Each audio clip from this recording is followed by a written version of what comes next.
এই ভিডিওতে আমরা $250,000 এর ভ্যাকেশনে যাব। এটা তো দারুণ। এটা সত্যি হতে পারে না। আর আমি আপনাদের দেখাবো এটা এবং $100,000 এর প্রেসিডেন্সিয়াল ভ্যাকেশন। এইদিকে আসুন স্যার। একটা $50,000 এর ভ্যাকেশন যেখানে পুরো আইফেল টাওয়ার আমাদের হবে। আমি এটা ধরে আছি আমার প্রাণ বাঁচাতে। আর তার আগে দেখাবো আমাদের $1 এর ভ্যাকেশন। এদিকে এসো বয়স, এই শ্যাকটা হলো আমাদের ভ্যাকেশন। বাইরে থেকে সব দেখা যাচ্ছে। এখানে তো কোনো দেওয়াল নেই জিমি। ওয়েল, তার মানে ওয়াল আছে তো? এটা তো খুবই অদ্ভুত। আমি জানি তোমরা বিশ্বাস করবে না, এটা $1 একটু দেখো এদিকে। ও এটা 93 সেন্ট, তুমি মিথ্যে বলেছো। আমি রাউন্ড আপ করে $1 করেছি। তো $1 আমরা এই বেডটা পেয়েছি, যেটা শুধু একটা ম্যাট্রেস উড প্ল্যাঙ্কের উপরে বসানো আছে, একটা ভাঙা ক্যাবিনেট, একটা লাইট যেটা মাঝে মাঝে জ্বলে, ও ওই দিকে দেখো। আর আমাদের সিলিং থেকে একটা কিরকম যেন আওয়াজ আসছিল। ঘর থেকে কিছু আওয়াজ শোনা যাচ্ছিল, কারণ ছাদের উপরে একটা র‍্যাকুন আছে। আমি জানি অনেকে রাগ করবে যদি তাদের হোটেলের ছাদের উপরে একটা র‍্যাকুন থাকে, কিন্তু জানি না কেন আমরা খুব খুশি। চেক আউট টাইমটা কখন? আগামীকাল। মনে রাখবে এই ভিডিওতে আমরা পরে $100,000 এর ভ্যাকেশনে যাব, একটা $250,000 এর ভ্যাকেশনে। আমরা কি ডাইরেক্ট জাম্প কাট করতে পারি না? না, আমরা যদি কষ্ট পাই তাহলে ওরা আমাদের খুশি আর কষ্টের মধ্যে পার্থক্যটা বুঝতে আমরা পারবে। কষ্ট পেলে ওরা খুশি হয়। আমরা কি একটা বেডে চারজন ধরে যাব? যদি 4টে বেড চাই তাহলে $4 দিতে হবে। প্রথমেই বালিগুলো ফেলতে হবে। দাঁড়াও। রাকুনটা এক্ষুনি এখান দিয়ে দৌড়ে গেল। আমি এমন ভাবে চিৎকার করলাম যেন আমি একটা ছোট মেয়ে। এর পরের ভ্যাকেশনটা হলো 10,000 গুণ বেশি এক্সপেন্সিভ। তোমাদের স্বাগত জানাই $10,000 এর ভ্যাকেশনে। ও মাই গড, ও এটা তো দারুণ। আরে এটা আবার কি জিনিস? এই হোটেল রুমে জেলিফিশ আছে। ওকে, এটা একটা অপ্রয়োজনীয় জিনিস। ও এখানে একটা পুল আছে। এটা তো একটা প্রাইভেট পুল। আরে এটা তো একটা মুভির সিনের মতো মনে হচ্ছে। তোমাদের হোটেল থেকে কি হেঁটে বিচে যাওয়া যায়? ওয়াও। এটা কি আমাদের নিজেদের প্রাইভেট বিচ? ও মাই গড, এটা দুর্দান্ত। তারিক, কবে থেকে এই জলের রংটা নীল হলো? আমি জানি না। এই ভ্যাকেশনের মধ্যে ইনক্লুড করা আছে একটা বড় স্পা, ও কি দারুণ। একটা পার্ক ভর্তি ফ্ল্যামিঙ্গোস, ও ওরা মারামারি করছে। ফ্লামিঙ্গোস আর আনলিমিটেড রুম সার্ভিস। আচ্ছা, আপনাদের কি চাই? সবকিছু। এখানে একটাই নেগেটিভ পয়েন্ট আছে যে এখানে র‍্যাকুন নেই, হ্যালো রাকুন। কিন্তু তার জন্য এদেরকে আমি দোষ দিচ্ছি না। যখন তোমরা এই রিসর্টের জন্য $10,000 খরচ করবে তখন তোমরা এই বিল্ডিং এর একটা করে নিজেদের ফ্লোর পেয়ে যাবে। এটা জিমি নেবে বলেছিল, কিন্তু আমার টপ ফ্লোরটাই দরকার ছিল। ও এখানে একটা হ্যামেক আছে। আমার মনে হয় আমি না ভিজেই হ্যামেকে ঝুলতে পারবো। ওহ, আমি পেরেছি। ও একবার ভিউটা দেখো ক্রিস। হেই আমি ধরে ফেলেছি। 3 2 1 হেই। এই, আমি তোমাদের কটা রুল বলে দিচ্ছি। রুল নাম্বার 1, হ্যাঁ আমার পুলে কোনো পিলো ফেলা যাবে না। রুল নাম্বার 2, সরি তারিক। আর এখন দেখাবো এই হোটেলের দারুণ একটা জায়গা। এই ইনফিনিটি পুলটা আমাদের নিজেদের পার্সোনাল বিচ অব্দি আছে। ওই জলটা ওভারফ্লো হয়ে পড়ে যাচ্ছে না কেন? অনেকগুলো প্রশ্ন ঘুরছে মাথায়। আমার নিজেকে বাবা মনে হচ্ছে যে নিজের ছেলেদেরকে ভ্যাকেশনে নিয়ে এসেছে, ওদেরকে পুলে মজা করতে দেখছে। এই $10,000 এর ভ্যাকেশনটা দুর্দান্ত ছিল, কিন্তু ততটা দুর্দান্ত নয় যেটা আমরা পৃথিবীর অন্য প্রান্তের ভ্যাকেশনে গিয়ে পাবো। এবার আমরা আছি $50,000 এর ভ্যাকেশনে, সেটা হলো প্যারিসে। ব্যাকওয়েটস। আমাদের $50,000 এর ভ্যাকেশনটা শুরু হলো একটা প্রাইভেট লাক্সারি ফেরি রাইড দিয়ে। এটা কি জিনিস? এটা কি ইঞ্জিন? ভাই, এটা কি 1805 সালের? তারিক তারিক তারিক, ওই লোকটাকে জুম করো, ও ভিডিও করছে আমাদের। এই, আরে ওরা হাত তোমার নাড়াচ্ছে। কি ইউটিউব চ্যানেল আছে? আমার মনে হয় না ও ইংলিশ বলতে পারে। এই ভ্যাকেশনে ছিল দারুণ দারুণ নানান রকমের খাবার, একটা পুরো সিটির ট্যুর, ঠিক আছে, আর একটা লাক্সারি হোটেল রুম সাথে দারুণ ভিউ। বেশ রোমান্টিক লাগছে, তাই না? হ্যাঁ, তোমার চ্যানেলের কিস করা উচিত। আর লাস্টে ছিল একটা খুবই এক্সপেন্সিভ সারপ্রাইজ। তোমরা সবাই হয়তো অনেকক্ষণ ধরে ভাবছো এটা $50,000 এর ভ্যাকেশন, আর আমরা এখনো অব্দি 50,000 খরচাই করিনি। হ্যাঁ, কিন্তু কোথায় খরচা করবে? তোমাদের পিছনে ওটা তো আইফেল টাওয়ার। আগে, হ্যাঁ, আর এখন এই পুরো আইফেল টাওয়ারটা আমাদের। দাঁড়াও, সত্যি? হ্যাঁ, 50,000 এর টাওয়ারের কোন পোরশনটা পেয়েছো? মোটামুটি পুরোটাই। ও মাই গড।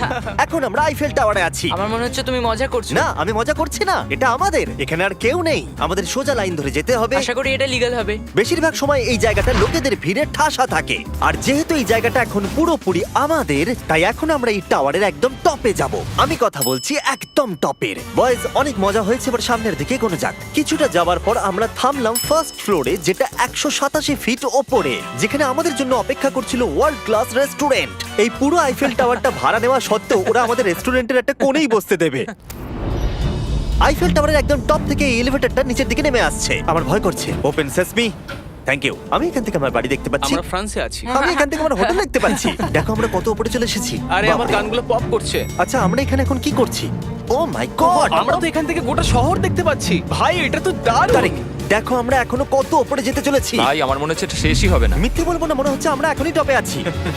আমরা এবার উপরে যাচ্ছি। এবার আমরা টপের দিকে যাচ্ছি। আমার মনে হয় এটাই পৃথিবীর টপেস্ট বিল্ডিং। আমি কি এখন ঝাঁপ দেবো? না, একদম নড়বে না। চলে এসো বয়েজ, আমার পিছনে এসো। এখান থেকে আর কোনো এলিভেটর নেই, শুধুমাত্র সিঁড়ি আছে। ও, এখানে তো খুবই হাওয়া দিচ্ছে দেখছি। আমরা অনেক উঁচুতে আছি। ও মাই গড! ও মাই গড! ও, তারই ক্যামেরাটা ফেলে দিও না জানো। আমরা প্রায় 900 ফুট উপরে দাঁড়িয়ে আছি, সব থেকে হাইস্ট পয়েন্ট যেখানে টুরিস্টদের অ্যালাউ করা হয়। কিন্তু যেহেতু আজ রাতের জন্য এটা আমাদের, তাই আমার কাছে একটা সারপ্রাইজ আছে। দরজার পিছনে কি আছে বলো? সিঁড়ি। না মানে আমি বলতে চাইছি, তুমি কি করে জানলে? আমরা সিঁড়ি দেখতে পাচ্ছি। হ্যাঁ, একদম ঠিক, এখানে আরো সিঁড়ি আছে। কিন্তু এই সিঁড়িগুলো আমাদের একদম টপে নিয়ে যাবে, যেখানে কারোর যাবার অনুমতি নেই। আরে বাপ রে! ও মাই গড! ও মাই ভাই। গড! আমাদের এখানে আসার অনুমতি আছে? আমি জানি না সেটা। ও, এটা ভয় পাই দিয়েছে। এখানে রেলিংটা তো আমার মাত্র কোমর অবধি। আমি এটা ধরে আছি আমার প্রাণ বাঁচাতে। আমি এখন বুঝতে পারলাম যে ট্যুরিস্টদের কেন এখানে আসতে দেয় না। একজন নিচে দাঁড়িয়ে থাকা ক্যামেরাম্যান আমাদেরকে জুম করে ক্যাপচার করবে। ও 1 মাইল দূরে আছে। যদি এই লেন্সটা খুবই ভালো হয় তাহলে তোমরা দেখতে পাবে আমরা হাত নাড়াচ্ছি। তোমাদের মানতেই হবে এই $50,000 ভ্যাকেশনটা দুর্দান্ত ছিল। এটা দুর্দান্ত। এটা আমার লাইফ টাইম এক্সপিরিয়েন্স। তোমরা কি তৈরি একটা দারুণ জিনিস দেখার জন্য? আমি জানি না একজন ইউটিউবার এত কোনো পাওয়ার পায়, কিন্তু লাইটস! ও, এবার দেখো, মনে হচ্ছে কোনো ডিসকো শো। কি দারুণ! গাইজ, আমি জানি না নেক্সট কমেন্টে কাজ করবে কিনা, কিন্তু সব লাইটগুলো অফ করে দাও। এই টাওয়ারটাকে পুরো কালো দেখাচ্ছে। পুরো আইফেল টাওয়ার অন্ধকার হয়ে গেছে। আচ্ছা বলো তো, হাজার হাজার ফ্রেঞ্চ পিপল এখন কি ভাবছে? তাদের এই টাওয়ারটা নিয়ে নেওয়া উচিত। জানি না কেন ওরা আমাকে এতটা কন্ট্রোল দিয়েছে। এবার আমরা যাব সুইজারল্যান্ডে $100,000 ভ্যাকেশনে। কিন্তু এটা কোনো সাধারণ ভ্যাকেশন নয়। এই হোটেলের আছে 2 ইঞ্চি মোটা বুলেট প্রুফ উইন্ডোজ, একটা প্যানিক বাটন যেটা টিপলে গোটা বিল্ডিংটা লক হয়ে যায়, আর টাইট সিকিউরিটি। কারণ এই হোটেলে পৃথিবীর বড় বড় নেতারা, প্রেসিডেন্টরা ভ্যাকেশনে আসে। আর সাইডম্যানও এই শহরেই ছিল, তাই আমি ডিসাইড করলাম তাদেরকে ডাকবো। মাই গড! এখানে তো অনেক খাবার আছে দেখছি। এখানে তো পুরো সমুদ্র তুলে নিয়ে চলে এসেছে। হি হি হি। এগুলো তো নাট। এটা গোটা ইউরোপের সব থেকে এক্সপেন্সিভ পেন্ট হাউস সুইট। এখানে আছে 8টা ফ্লোর, কয়েক ডজন রুমস, প্রচুর স্টাফ আছে আপনাদের যে কোনো প্রয়োজনে এবং খাবার সরবরাহ করবার জন্য। তোমার এটা চাই? নাও খেয়ে দেখো। এ বাবা! এদেরকে কি নর্মাল গেস্টদের মতো মনে হচ্ছে?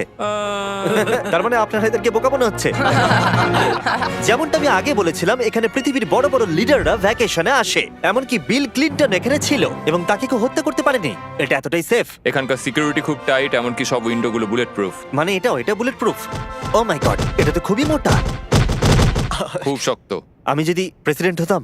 আর আমরা প্রয়োজন হলে কিছু স্নাইপারও রাখতে পারি আমাদের রুফটপে। আপনাদের কাছে স্নাইপারস আছে? তোমার সাথে সাইড বাই নিয়ে কিছু নেগোশিয়েট করতে চাই। আমি চেষ্টা করছি। হ্যাঁ, এটা আমাকে নেগোশিয়েট করতে সাহায্য করবে। আমি 10% কিনতে চাই। বলো কত বলবো? তোমাকে জিজ্ঞাসা করেছো, তুমিই বলো। 200 মিলিয়ন জিমি। 200 মিলিয়ন। ঠিক আছে, প্যানিক বাটনের দিকে চলো। মিথ্যে বলবো না, যখন থেকে এখানে এসেছি আমি এই বাটনটাকে টিপতে চাইছিলাম। তোমরা সবাই নিশ্চয়ই বলবে এটা গুড আইডিয়া। তুমি বিল ক্লিনটন আর তোমাকে হুমকি দেওয়া হয়েছে। প্যানিক বাটন টিপে দাও। ও টিপে দিল। ও দাঁড়াও, আমি দেখতে পাচ্ছি এটা দরজা বন্ধ আরে, হচ্ছে। আমরা কি আটকে গেলাম? এটা কি লক? তোমরা কি ভেতরে আছো? তুমি কি নোলান? হ্যাঁ, সব দরজা বন্ধ। 1 সেকেন্ডের জন্য শুধু বেরিয়েছিলাম। কোন বাটনটা দিয়ে খোলে? তুমি এক্ষুনি প্যানিক ছিলে আর এখন দরজা খুলতে চাইছো? আর যদি তুমি এই বাটনটা টেপো, এরপরে পুলিশ আসবে আর তোমাকে একটা বড় ফাইন দিতে হবে। আর কিন্তু টিপবে না। আমি ভাবছিলাম প্রেসিডেন্টরা কিভাবে কোনো জায়গায় যায়, যেমন ম্যাকডোনাল্ডস। দেখি প্রেসিডেন্টরা কিভাবে ট্রাভেল করে। চলে এসো দিকে। তুমি যদি প্রেসিডেন্ট হও তাহলে তুমি যেখানেই যাও না কেন তোমার সাথে বডিগার্ড থাকবে। মানে যখন তুমি ড্রাইভ করছো। ও, আমাদের মনে হয় ও, অনেক করে নিয়ে আচ্ছা যাবে। আচ্ছা, কি করে জানবো কোন কারে আমরা যাবো? 3 নম্বর অথবা 4 নম্বর গাড়ি। তুমি বলছো 3 আর 4 এর মধ্যে বাঁচতে। কোন কারটা সব থেকে বেশি ডেঞ্জারাস? ফার্স্ট এডটা। নোলান, তুমি ফার্স্ট এডটাই যাবে। হ্যাঁ, ঠিক আছে। ঠিক আছে। আমার সাথে কে যাবে? হ্যারি, চলে এসো। Harry Chandler. আমি প্রেসিডেন্ট, আমি মাঝখানে বসবো না। সাধারণত তোমরা হলে আমার বডিগার্ড, কিন্তু তোমরা খুবই দুর্বল। আরে চাপো, ওদিকে একটু চাপো। কোন প্রেসিডেন্ট ম্যাকডোনাল্ডসে যায় বলো তো? আচ্ছা, এই উইন্ডোটা খোলা যাবে? এই, কেমন আছো তোমরা? আরে, এখন কেউ গুলি মেরে দিতে পারে। কেউ না। গুলি মেরে দিতে পারে। বিশ্বাসই হচ্ছে না আমরা এটা করছি। এটা দারুণ অভিজ্ঞতা। যেহেতু আমরা প্রেসিডেন্টদের মতো যাতায়াত করছিলাম, বহু মানুষ আমাদেরকে দেখছিল। কেমন আছো? এটা খুবই অকওয়ার্ড তুমি লাগছে। দেখো একবার সবাই আমাদের দিকে কেমন ভাবে দেখছে। লোকেরা ছবি তুলছে যেন আমরা প্রেসিডেন্ট। অদ্ভুত। ম্যাকডোনাল্ডস এর লোকেরাও একটু ঘাবড়ে গেছিল।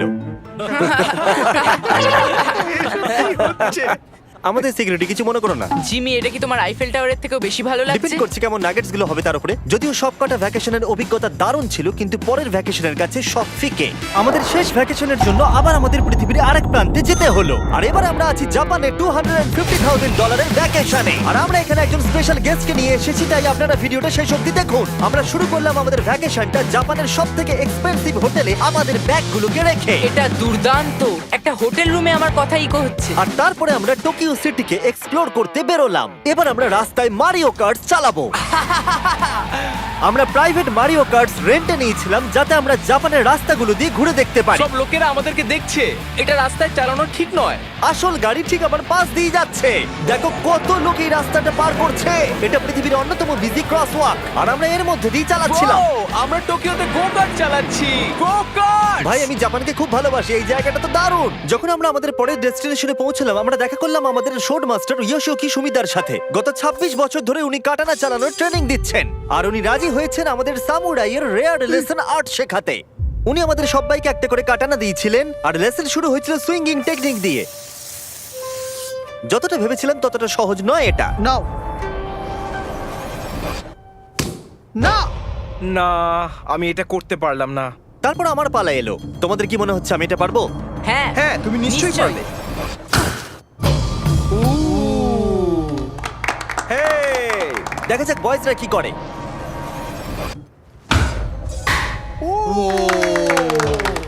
এটা আমি কিভাবে করলাম? আর তারপর আমাদের সামুরাই টিচার এই দারুণ কাটানাটা গিফট করলেন। এটার আমি যোগ্য নই, কিন্তু থ্যাংক ইউ। আর যেহেতু এটা ছিল $250,000 ভ্যাকেশন, আমরা পৃথিবীর অন্যতম প্রিমিয়াম সুশি শেফকে ভাড়া নিয়েছিলাম। তার সঙ্গে ছিল এই পুরো ফ্লোটিং রেস্টুরেন্টটাও। আমরা লুই ভিটেন Oh কোস্টার্স my পাবো। God! শেফ আমাদের টেবিলের পাশেই সুশি বানাচ্ছিল, আর তার দুর্দান্ত কাজ দেখা আমাদের কুলেস্ট ডাইনিং এক্সপিরিয়েন্স ছিল।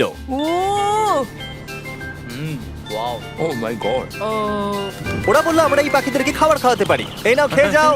আরে ও হাওয়াতে ক্যাচ করে নিল। আর যখন আমরা বিল পে করলাম, তারপর আমরা একটা দুর্দান্ত জায়গার দিকে এগিয়ে গেলাম। চলো এসো, আমি এই পুরো জায়গাটাকে রেন্টে নিয়েছি। এটা দেখার আগে মজা খুলতে হবে। এটা বেসিক্যালি একটা আর্ট মিউজিয়াম, কিন্তু দারুণ এক্সপিরিয়েন্স হতে চলেছে। ও মাই গড! গায়ে কাঁটা দিচ্ছে। আমার চোখ এই দৃশ্য কোনোদিন ভুলবে না। মরে যাওয়ার পর কি এরকমই দেখতে লাগবে? সম্ভবত। এর পরে রোদে কি আছে? ওয়াও! সাধারণত এই জায়গাটা সব সময় লোকে ভর্তি থাকে, কিন্তু একা এক্সপিরিয়েন্স নিতে আমরা এই গোটা জায়গাটা রেন্টে নিয়েছিলাম। আমাদের এখন অবধি দেখা সবথেকে দুর্দান্ত জিনিস। ভাই, এগুলো কি মাছ? আমরা আছি একটা পুলে, একটা মিউজিয়ামের ভেতরে, যেখানে অ্যানিমেটেড ফিশ রয়েছে। এটা হলো সবথেকে ইউনিক জিনিস যেটা তোমরা ভ্যাকেশনে করতে পারো। দাঁড়াও, মাছগুলো আমাদের চারদিকে ঘুরছে। ওরা কি করে বুঝলো যে আমাদের চারপাশে ওরা ওদেরকে ভালোবাসে ঘুরতে হবে? আমাদের। ওরা এখন চারিদিকে ছড়িয়ে যাচ্ছে। এবার নিশ্চয়ই তোমাদের খিদে পেয়েছে। এই রেস্টুরেন্টটা তাই আমি রেন্টে নিয়েছি, যেটা রোবট দ্বারা পরিচালিত। কি? আমার নাম পেপার। আমাদের কি বসার জায়গা দেবে পেপার? নিশ্চয়ই, চলুন একটা কমফোর্টেবল সিট খুঁজি। আমরা এই পুরো জায়গাটাকে নিয়ে নিয়েছিলাম, তাই এখানে রোবট ওয়েটার ছাড়া আর কেউ ছিল না। ফুড রোবট এসে গেছে। দাঁড়াও, ফুডটাও কি রোবট নিয়ে আসছে? একটা সুন্দর ফ্লাফি রোবট। দেখো পেপার কিরাম চ্যান্ডলারের দিকে একভাবে তাকিয়ে আছে। পেপার মনে হচ্ছে চ্যান্ডলারকে পছন্দ ভাই, করছে আমি না। কিছু করিনি তো। সবাই এখানে ভালো করে খেয়ে নাও, কারণ আগামীকাল আমি একটা সম্পূর্ণ থিম পার্ক ভাড়া নিয়েছি, আর সেখানে পিউটিপাইও থাকবে, যেটা সত্যি দারুণ ব্যাপার। তোমরা দেখেছো পিউটিপাই আর আমার একটা লং হিস্ট্রি আছে। মিস্টার বেস্ট, আমি ভাবছিলাম যে তোমার সাথে কবে দেখা হবে।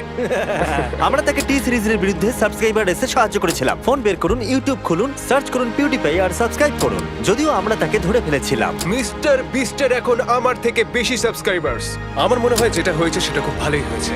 ঠিকই আছে, ও এটা ডিজার্ভ করে। আমাদের এতদিনের পরিচয় থাকা সত্ত্বেও আমরা সামনাসামনি কখনো দেখাই করিনি, আর যেহেতু আমরা দেখা করার জন্য অনেক অপেক্ষা করেছি, আমি রেন্টে নিয়েছি পুরো অ্যামিউজমেন্ট পার্ক। এটা হলো ফুজি কিউ হাইল্যান্ড। জাপানের মধ্যে সবথেকে ভয়ঙ্কর রাইড এখানে আছে। প্রতিদিন প্রচুর লোক এখানে লাইনে দাঁড়িয়ে থাকে, কিন্তু স্বাভাবিকভাবেই আমি এই পুরো জায়গাটা রেন্টে নিয়ে নিয়েছি আমাদের জন্য। তুমি এখানকার যে কোনো রাইডে চাপতে পারো। কথাই শেষ হলো না, কিন্তু ও চলে গেল। আমি এই পুরো রোলার কোস্টারটা একা রাইড করতে চাই। যেটা আপনারা দেখছেন সেটা পৃথিবীর সবথেকে স্টিফ রোলার কোস্টার ড্রপ। তোমার ভয় লাগছে? হ্যাঁ। মজা করো।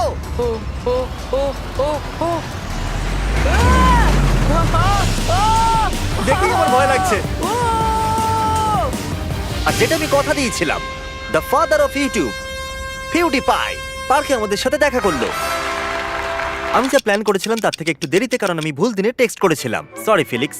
আর ও এখানকার সবথেকে ক্রেজি কোস্টার রাইড করতে চায়। তুমি ভয় কেন পাচ্ছ? আমার রোলার কোস্টারে খুবই ভয় লাগে। এটা অন্য রোলার কোস্টারের মতো নয়। ফিলিক্স যদি চাপে তাহলে আমিও চাপবো। তাহলে চলো। আমার ভয় লাগছে। ঠিক আছে, আমি করব। যদি আমি এই কোস্টারে মরে যাই তাহলে তোমরা কিন্তু ভয় পাবে না। তুমি তোমার জুতো খুলে যাবে। সবকিছু যেগুলো উড়ে যাবার ভয় এটা আছে। দেখেই বোঝা যাচ্ছে যে এটা কত ভয়ঙ্কর হবে। এরা জুতোকেও ভরসা করছে না, ভাবছে এটা উড়ে যাবে। তুমি পারবে। আরে কিছু হবে না। আমার ভালো লাগছে না। এটা আমার বাজে একটা দুঃস্বপ্ন। আমার ভয় লাগছে। আমি এটা করতে চাই না। এবার তো আমার ভয় লাগছে। শান্ত হও। ও যা খুশি করো, কিন্তু ছুঁড়ে কিছু মেরো না। আমার ভয় লাগছে। আমরা অন্য কিছু পাচ্ছি, ভালো কিছু, একটা কমফোর্টেবল রাইড। আমি সত্যি জানি না এটাতে কি হতে চলেছে। লিটারালি একটা পয়েন্টে এসে এটা 90 ডিগ্রি ড্রপ আছে। তুমি আমাকে ভয় দেখাচ্ছ। তুমি কেন এখানে আমাকে নিয়ে এলে? তুমি আমাকে এখানে ডেকেছো। কিন্তু আমরা জানতামই না যে এটা কি না, এই রাইডটা পিছন দিকে যাবে। আমরা পিছন দিকে কেন যাচ্ছি?